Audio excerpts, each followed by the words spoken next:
तो स्वागत है दोस्तों आप सभी का हमारे YouTube चैनल में जिसका नाम है S4 सॉल्यूशन। तो आज हम करने जा रहे हैं डीसी पांडे मैग्नेटिज्म के एक्सरसाइज नंबर 1 और लेवल 1 के क्वेश्चन, जिसमें सबसे पहले करेंगे हम असर्शन एंड रीजन के क्वेश्चन। तो पहला क्वेश्चन है कि path of A charge particle in uniform magnetic field can't be A parabola. मतलब कि एक जो चार्ज पार्टिकल है उसका जो पाथ है यूनिफॉर्म मैग्नेटिक फील्ड में पैराबोला नहीं हो सकता। तो ये तो कतई गलत है। क्यों गलत है?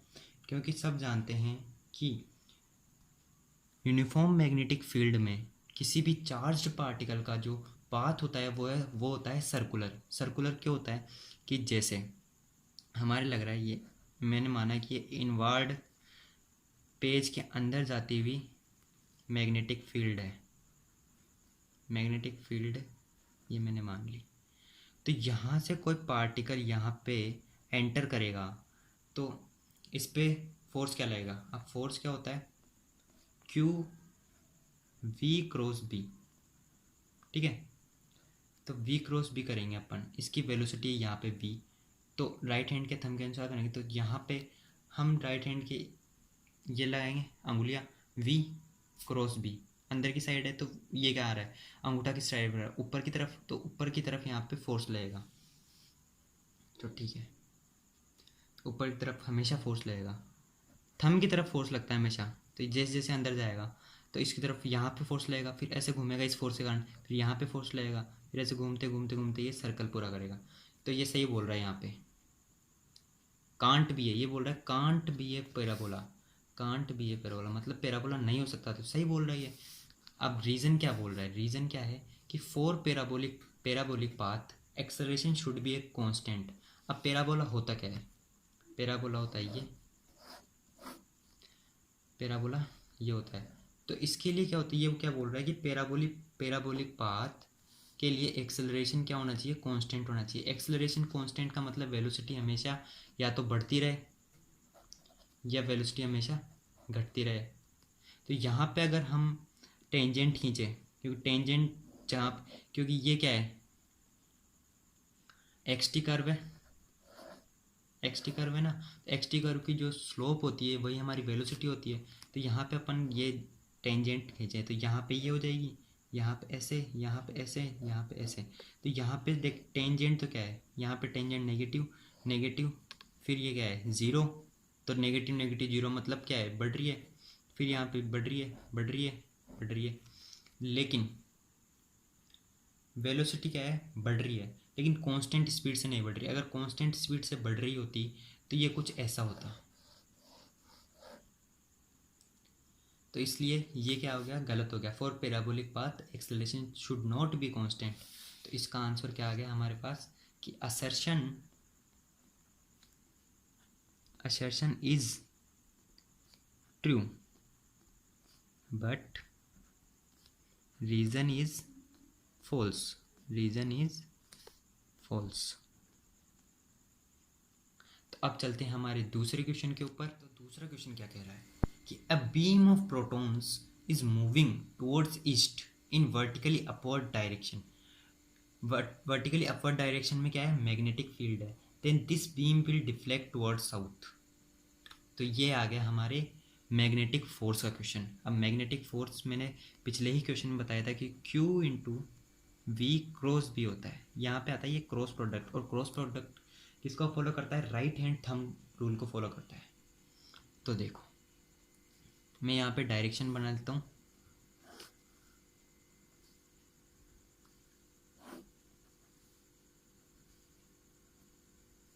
ये है नॉर्थ, ये है साउथ, ये है ईस्ट, ये है वेस्ट। सही बनाइए ना? ठीक है।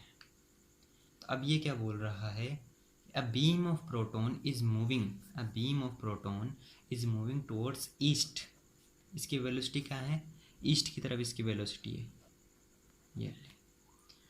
अब दिस बीम इज वर्टिकली, अब यहाँ पे मैग्नेटिक फील्ड कहाँ है? मैग्नेटिक फील्ड वर्टिकली अपवर्ड है, मतलब ऐसे कहीं ऊपर की तरफ है, मतलब यहाँ कैमरे की तरफ आती हुई ऐसे है, ऐसे। ठीक है, ये अब हम जब वी क्रॉस भी करेंगे तो क्या होगा, ऐसे करके किधर की तरफ आएगा, साउथ की तरफ आएगा। वी क्रॉस भी करो ना, ये 90 आएगा। तो वी क्रॉस भी करने पे खुद करके देखो, ऐसे करो, अंगुलियां वी की तरफ रखो और क्रॉस बी कहाँ है, ऊपर की तरफ है, ऊपर की तरफ करोगे तो अंगूठा किधर आया, नीचे की तरफ, तो नीचे की तरफ आ जाएगा हमारा फोर्स। नीचे की तरफ मतलब नॉर्थ के अपोजिट क्या हो गया, साउथ। ये आ गया फोर्स, ये थी मैग्नेटिक फील्ड। तो सही बोल रहा है ये, विल डिफ्लेक्ट टुवर्ड्स साउथ। और डिफ्लेक्ट किधर होगा, जहाँ पे फोर्स लगेगा उधर ही डिफ्लेक्ट होगा। तो सही बात है, असर्शन इज ट्रू, असर्शन हमारा सही दे रखा है। अब रीजन क्या है, ए constant magnetic force will act on the proton beam. अब मैंने क्या बोला कि जब कांस्टेंट मैग्नेटिक फील्ड होती है तब चार्ज पार्टिकल सर्कल में मूव करता है। अब सर्कल में मूव करता है तो उसके सेंटर की तरफ उसके फोर्स लगता है हमेशा, सेंट्रीपिटल फोर्स। सेंट्रीपिटल फोर्स क्या होता है यहाँ पे, magnetic force. Magnetic force is equals to centripetal force इस कंडीशन में। तो अब ये बोल रहा है कि a constant magnetic force will act on the proton beam. ये तो गलत है, क्योंकि ये क्या कर रहा है, ऐसे सर्कल है, सॉरी एक सर्कल है, सर्कल में ये मूव कर रहा है, तो यहाँ पे इसका सेंटर है, तो यहाँ पे होगा पार्टिकल, तो यहाँ पे फोर्स लगेगा, क्योंकि यहाँ पे वेलोसिटी है, वेलोसिटी के हमेशा परपेंडिकुलर लगता है। यहाँ पे पार्टिकल होगा तो जैसे वेलोसिटी इधर होगी तो इस पर फोर्स ऐसे लगेगा। तो फोर्स अपना क्या है, डायरेक्शन बदल रहा है।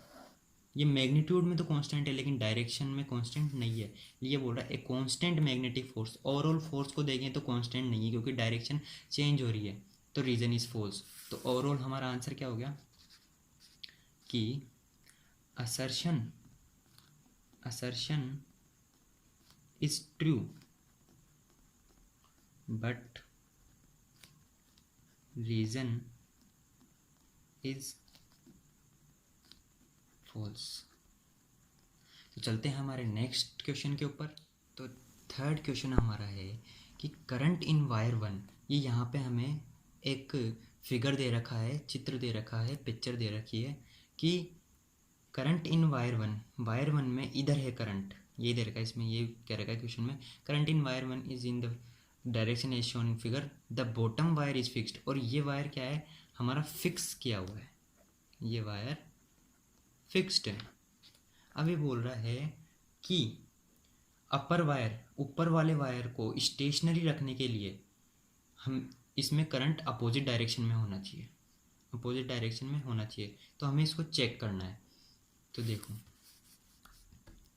जब भी दो वायर होते हैं पैरेलल वायर, तो मान लो इसमें करंट आ ही जा रहा है, तो याद रखना जब भी करंट सेम डायरेक्शन में हो तो उन पर लगता है अट्रैक्टिव फोर्स लगता है अट्रैक्टिव। और जब इनमें करंट हो अपोजिट डायरेक्शन में तो इन पर लगता है रिपल्सिव फोर्स लगता है। अब इस वाले डायग्राम में क्या है कि इसका यहाँ पे वेट फोर्स लग रहा होगा, एम जी लग रहा होगा, इसको बैलेंस करना है मेरे को, इसको स्टेशनरी करना है, तो इसके ऊपर एक ऊपर की तरफ फोर्स लगाना पड़ेगा। मतलब कौन सा वाला केस हो गया, ये वाला केस हो गया। तो मतलब इसकी अपोजिट डायरेक्शन में इसमें करंट होना चाहिए, यही बोल रहा है। Upper wire stationary current in it should be in opposite direction. तो असर्शन तो सही हो गया,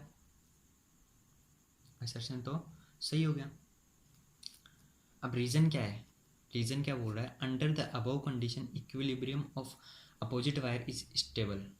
अब इक्विलिब्रियम कितने प्रकार के होते हैं, दो होते हैं, स्टेबल और अनस्टेबल, और एक और होता है न्यूट्रल। 3 प्रकार के होते हैं इक्विलिब्रियम एक स्टेबल इक्विलिब्रियम, अनस्टेबल इक्विलिब्रियम और neutral.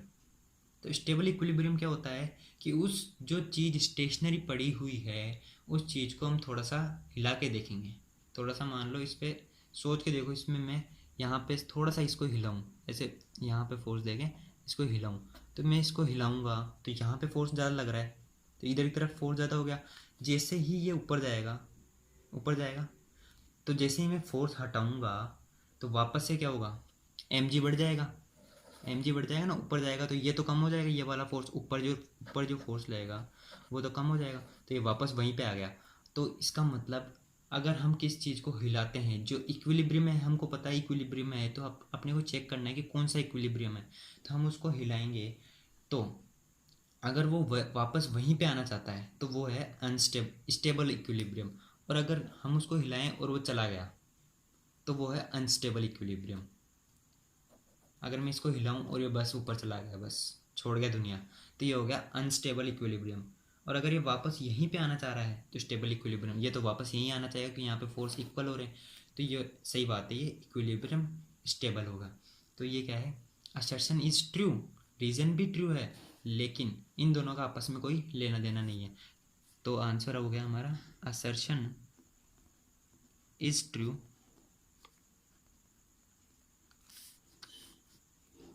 And reason is also true, but reason is not correct explanation of assertion। मतलब ये है कि अगर हमको यही लाइन दे दे तो क्या इसको देख के हम ये सब कुछ पूरी कहानी बता पाएंगे? नहीं ना। तो यही बोल रहा है कि ये एक्स की reason is not correct explanation of assertion. अब कई दोस्तों को ये परेशानी आ रही होगी कि ये फोर्स अट्रैक्टिव क्यों है, ये रिपल्सिव क्यों है। तो अब मैं दिखाता हूँ, मैं इसको ऐसे बना दूँ, यहाँ पे फोर्स है, फोर्स क्या है, आई करंट है, एस जा रहा है, तो इसके कारण यहाँ पे मैग्नेटिक फील्ड किस साइड होगी। अब मैग्नेटिक फील्ड कैसे निकालते हैं, राइट हैंड थंब के हिसाब से। राइट हैंड थंब रूल क्या बोलता है, अंगूठा रखो किसकी साइड, थंब कहाँ रखो, करंट की डायरेक्शन में, तो यहाँ पे करंट, और फिर उंगलियाँ कर्ल करो, उंगलियाँ कर्ल करेंगे तो यहाँ अंदर की तरफ जाएगी, अंदर की तरफ जाएगी, तो यहाँ पे ये अंदर की तरफ है। अब मैंने कहा कि अगर इसमें भी सेम डायरेक्शन में जा रहा है करंट, तो अब क्या बात आती है इस पर, फोर्स। अब फोर्स क्या होता है, force on a current wire वो होता है I d l cross B. अब डी एल, अब कोई भी इसका करंट एलिमेंट ले लेंगे अपन, या फिर वायर का छोटा सा एलिमेंट ले लेंगे, तो उसमें भी तो क्या करंट इधर ही होगा। तो आई डी एल ये बोला, इसको इसका क्रॉस मल्टीप्लाई करेंगे अपन मैग्नेटिक फील्ड से, मैग्नेटिक फील्ड से अगर क्रॉस मल्टीप्लाई करेंगे हम मैग्नेटिक फील्ड से, तो ऐसे करके ऐसे, ठीक है, राइट हैंड थंब की रूल के अनुसार, तो इधर लगेगा, इधर फोर्स लगेगा, ये इधर फोर्स लग गया, खुद करके देखना मज़ा आएगा। अब न्यूटन का थर्ड लॉ क्या बोलता है कि न्यूटन के थर्ड लॉ के हिसाब से इधर इस पर फोर्स लगेगा, या फिर ऐसे करके देख लो, इसके हिसाब से यहाँ पे किधर आएगा, इधर ऊपर की तरफ, ऊपर की तरफ यहाँ पे मैग्नेटिक फील्ड आएगा, तो ये ऐसे करके इधर की तरफ फोर्स आ जाएगा, तो सही है। अब ऐसे ही जो अपोजिट डायरेक्शन है उसमें भी करके देख लेना, खुद आ जाएगा, क्योंकि इसकी तरफ यहाँ अंदर की तरफ जाएगी। अब इसको, ये जो वायर है इसमें नीचे की तरफ करंट जा रहा है, तो इधर नीचे की तरफ जा रहा है, तो अब खुद करके देख लेना, मैं यहाँ पे वीडियो में कर नहीं सकता। तो ये फोर्स आ जाएगा इस पर इधर की साइड और इस पर इधर की साइड, ठीक है। तो चलते हैं हमारे नेक्स्ट क्वेश्चन। क्या कह रहा है कि a current carrying loop is placed in uniform magnetic field as shown in figure.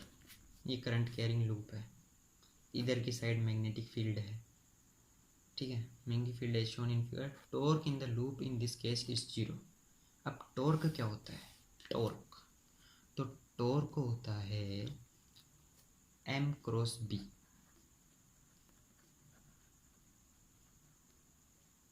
ठीक है। m क्या होता है, कोई भी लूप पे ये टॉर्क है, किसी भी लूप पर। अब ये m जो होता है ये होता है मैग्नेटिक मोमेंट, मैग्नेटिक मोमेंट, और एम का फॉर्मूला होता है I A vector cross B vector. अब ए क्या है यहाँ पे, ए है एरिया ऑफ द कॉइल, ये लूप का एरिया, लूप क्या है सर्कुलर, इसका एरिया क्या होगा पाई आर स्क्वायर, तो ये है। और बी क्या है magnetic field, I current in the loop. तो अब क्रॉस प्रोडक्ट, यहाँ पे जो पूरा मैग्नेटिज्म है इसमें हमारे क्रॉस प्रोडक्ट बहुत काम आता है। तो राइट हैंड थंब रूल बहुत ही क्लियर होना चाहिए, ठीक है। तो अब यहाँ पे हमको ए वेक्टर निकालना है। ए वेक्टर निकालने के लिए क्या करते हैं हम, ए वेक्टर हमेशा जो होता है प्लेन के परपेंडिकुलर आता है। अब किस साइड, एक तो अंदर की साइड हो सकता है, इसी प्लेन के अंदर की साइड हो सकता है ऐसे यहाँ नीचे की तरफ जाता हुआ, और एक ऊपर की साइड हो सकता है ऊपर की तरफ आता हुआ, ठीक है। तो क्या करते हैं हम, ये जो जिधर घूम रहा है करंट, करंट की डायरेक्शन में अपनी अंगुलियां कर्ल करते हैं। अरे sorry sorry sorry sorry, current की डायरेक्शन उंगलियां कर्ल करते हैं, और थंब जिस साइड आता है, थंब जिस साइड आता है उस साइड हमारा एरिया वेक्टर होता है। तो कहाँ आ रहा है हमारा थंब, थंब आ रहा है ऊपर की साइड, तो यहाँ पे होगा एरिया वेक्टर। तो अब एरिया वेक्टर हमारा है ऐसा, कहाँ स्क्रीन की तरफ आता हुआ है हमारा एरिया वेक्टर, और बी वेक्टर है ऐसा। तो दोनों के बीच एंगल क्या होगा, देखो ना, बी वेक्टर ऐसा है और ए वेक्टर ऐसा है। रेड पेन वाला ए वेक्टर है और बी वेक्टर है हमारा रेड, ये ब्लैक पेन वाला। तो ये इनके बीच कौन सा एंगल है, 90 एंगल है। तो अब एम क्रॉस बी, ए क्रॉस बी, तो इसमें फॉर्मूले में हमेशा क्रॉस प्रोडक्ट के फॉर्मूला क्या होता है, I A B sine theta. अब साइन यहाँ पे 90 डिग्री है, अब साइन 90 डिग्री है तो साइन 90 कितना होता है, 1 होता है, मतलब कुछ ना कुछ वैल्यू तो होगी। आई ए बी टॉर्क आ जाएगा। तो ये बोल रहा है इन this case is torque is 0, तो ये कतई गलत हो गया। तो असर्शन इज फॉल्स। अब रीज़न क्या बोल रहा है ये देख लेते हैं। मैग्नेटिक मोमेंट वेक्टर, अब जो मैग्नेटिक मोमेंट वेक्टर होता है एम वेक्टर, वो क्या होता है अलोंग द एरिया वेक्टर होता है। एरिया वेक्टर हमारा बाहर की तरफ आता हुआ है, outside the plane of the paper, तो मैग्नेटिक मोमेंट भी outside of the plane of the paper ही होगा। तो loop is perpendicular to paper inwards, ये गलत है, ये गलत है। तो इसमें क्या हो गया हमारा, assertion is false and reason is also false, reason is also false। I am so sorry guys, इस क्वेश्चन में जो डीसी पांडे बुक में जो क्वेश्चन है उसमें करंट की जो डायरेक्शन है वो इस साइड है, मतलब उसमें क्या है इस साइड है डायरेक्शन ऐसे है। तो इसमें एरिया वेक्टर कहाँ हो जाएगा, इन्वर्ट हो जाएगा, तो भी टॉर्क का तो कुछ ना कुछ वैल्यू होगी ना, क्योंकि फिर भी 90 डिग्री हो। लेकिन ये जो असर्शन रीज़न है, असर्शन तो फॉल्स होगा तो भी, क्योंकि इन्वर्ट में भी 90 डिग्री बनेगा एक, क्योंकि इन्वर्ट में प्लेन ऑफ द पेपर के इन्वर्ट जा रहा है, मतलब अंदर की तरफ जा रहा है, और जो ये बी है ऐसे है, तो 90 डिग्री तो फिर भी बन रहा है। तो ये तो सही है, हमने ये तो सही किया है। लेकिन जो रीज़न है magnetic moment vector of the loop is perpendicular to paper inwards, ये सही है। मतलब अगर हम क्वेश्चन लें हमारे डीसी पांडे का, तो उसमें आंसर आएगा कि assertion is false but reason is true. तो चलते हैं हमारे नेक्स्ट। हमारा फिफ्थ क्वेश्चन क्या कह रहा है कि force on current carrying loop shown in figure, ये फिगर है, फोटो है, चित्र है।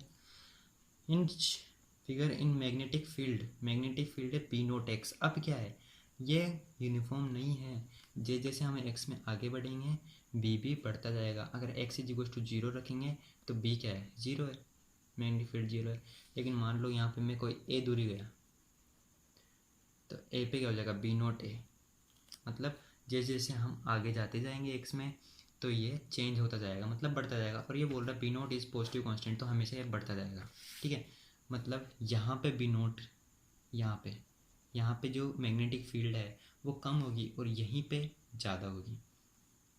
अब ये बोल रहा है magnetic field is vertical axis, force on current carrying loop, force on current carrying loop कि फोर्स किधर होगा। ये बोल रहा है कि इधर होगा पॉजिटिव एक्स एक्सिस की तरफ होगा एफ नेट, जो नेट फोर्स होगा। देखते हैं।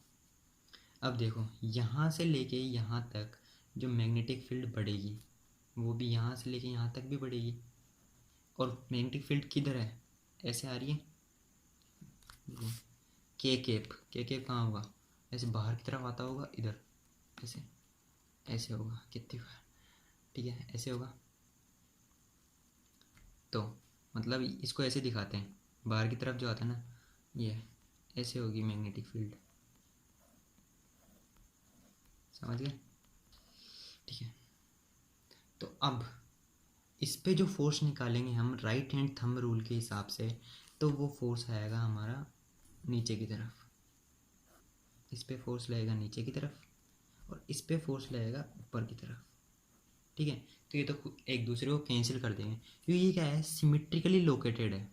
मतलब बी कैसे चेंज हो रहा है, एक्स में एस जा रहे हैं तो चेंज हो रहा है, जो चेंज इसके लिए होगा वही चेंज इसके लिए भी होगा, ठीक है। लेकिन इसके लिए तो ये तो एक पॉइंट पे है, एक्स पे एक पॉइंट पे है ये तो यहाँ पे तो एक बी नोट की कोई वैल्यू होगी और यहाँ पे भी कोई ख़ास वैल्यू होगी। लेकिन यहाँ पे बी क्या है, बढ़ेगा क्योंकि एक्स बढ़ गया यहाँ पे। तो यहाँ पे फोर्स किस साइड होगा, यहाँ पे फोर्स हम राइट हैंड थंब के हिसाब से करें तो ये इधर, तो इधर होगा। थंब कहाँ आ रहा है मेरा, इधर की साइड, तो इस पे फोर्स होगा इधर। और इस पे किधर होगा, इस पे अगर राइट हैंड थंब के हिसाब से निकालेंगे तो इस पे फोर्स होगा, मैं करके देखता हूँ, इस साइड किधर, नेगेटिव एक्सिस की तरफ। लेकिन ये फोर्स क्या होगा, कम होगा, क्योंकि फोर्स क्या होता है I d l cross B. अब अगर बी जहाँ पे ज़्यादा है तो फोर्स अपने आप ज़्यादा हो गया ना। तो यहाँ पे मेरा मैग्नेटिक फील्ड ज़्यादा है तो यहाँ पे फोर्स ज़्यादा होगा, तो ये कम होगा। तो अब देखो एक तो इतना सा फोर्स लग रहा है इधर छोटा सा, एक इधर ये बड़ा फोर्स लग रहा है, तो नेट फोर्स किधर लगेगा, नेट फोर्स इधर ही लगेगा ना, एफ नेट। सही बोल रहा है ये कि अलोंग पॉजिटिव एक्स एक्सिस ही लगेगा फोर्स, ठीक है। अब असर्शन तो ट्रू है। अब रीजन की बात करते हैं। A torque will also act on the loop, a torque will also act on the loop। अब टॉर्क कैसे निकालते हैं, टॉर्क होता है मेरा m क्रॉस b या टॉर्क होता है आई ए क्रॉस b। अब एरिया, अब देखो b किधर है, b ऐसे आता हुआ है, b भी b ऐसे आता हुआ है, मैग्नेटिक फील्ड ऐसे है आपकी तरफ, पेन दिख रहा है ना ऐसे आपकी स्क्रीन की तरफ आता हुआ। और इसका अगर एरिया वेक्टर निकालूँ मैं, इसका एरिया वेक्टर मैं निकालूँ तो किधर आएगा, एरिया वेक्टर भी ऐसे ही आएगा। इसमें करंट कैसे जा रहा है, ऐसे घूम रहा है ऐसे, तो ऐसे मैं ऐसे करूँ तो कहाँ आ रहा है मेरा थंब आ रहा है मेरा ऊपर की साइड। तो ऊपर की साइड ही यहाँ पे दोनों सेम डायरेक्शन में होगा, सेम डायरेक्शन में हो गए तो इनके बीच एंगल क्या हो गया, बताओ एंगल क्या हो गया। तो अगर सेम डायरेक्शन में है तो थीटा हो गया 0 डिग्री। तो टॉर्क क्या हो गया, sine 0 is 0, 0 multiply by anything 0, तो टॉर्क आ गया 0। आई बोल रहा है torque will also act on the loop, नहीं टॉर्क तो एक्ट नहीं करेगा।